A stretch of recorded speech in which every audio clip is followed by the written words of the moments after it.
जम्मू कश्मीर के पहलगाम में हुए आतंकी हमले के बाद भारत पूरी तरह से एक्शन मोड में आता हुआ दिख रहा है।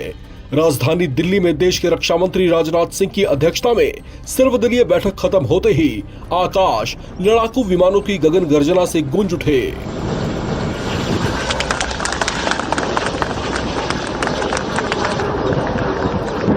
पहलगाम आतंकी हमले के बाद भारत अटैकिंग मोड में आ गया है। पीएम मोदी ने कहा है कि दुश्मनों को मिट्टी में मिला दिया जाएगा।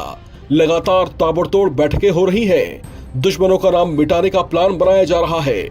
इस बीच आसमान में भारत के लड़ाकू विमान गरजने लगे हैं। भारतीय वायुसेना मध्य क्षेत्र में हमले का अभ्यास कर रही है।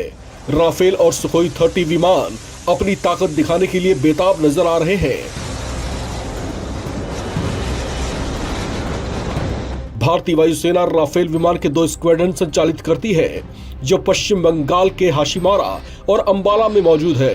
रक्षा सूत्रों ने बताया कि अत्याधुनिक तकनीक वाले लड़ाकू विमान जमीनी हमले और इलेक्ट्रॉनिक युद्धाभ्यास से जुड़े जटिल मिशनों को अंजाम दे रहे हैं। बता दें कि भारतीय वायुसेना उल्का हवा से हवा में मार करने वाली मिसाइलों और रैमपेज और रॉक्स जैसी लंबी दूरी की उच्च गति वाली कम ड्रैग मिसाइलों को शामिल कर विरोधियों को कड़ा सबक सिखा सकती है। रिपोर्ट के मुताबिक हमले के बाद से ही अभ्यास जारी है। इस अभ्यास पर भारतीय वायुसेना मुख्यालय की कड़ी निगरानी है।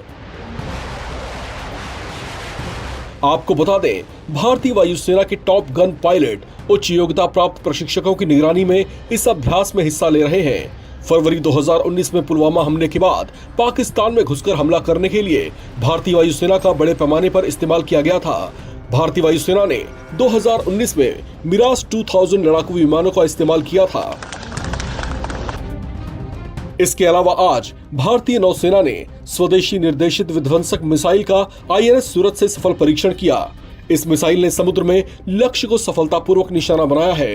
ये नौसेना की रक्षा क्षमताओं को मजबूत करने में मील का पत्थर साबित होगा। इससे कुछ दिन पहले ही DRDO और भारतीय नौसेना ने स्वदेशी रूप से विकसित vertical launched short range surface to air missile का सफल परीक्षण किया था। इस खबर में फिलहाल इतना ही। बाकी अपडेट्स के लिए आप बने रहें NBT ऑनलाइन के साथ।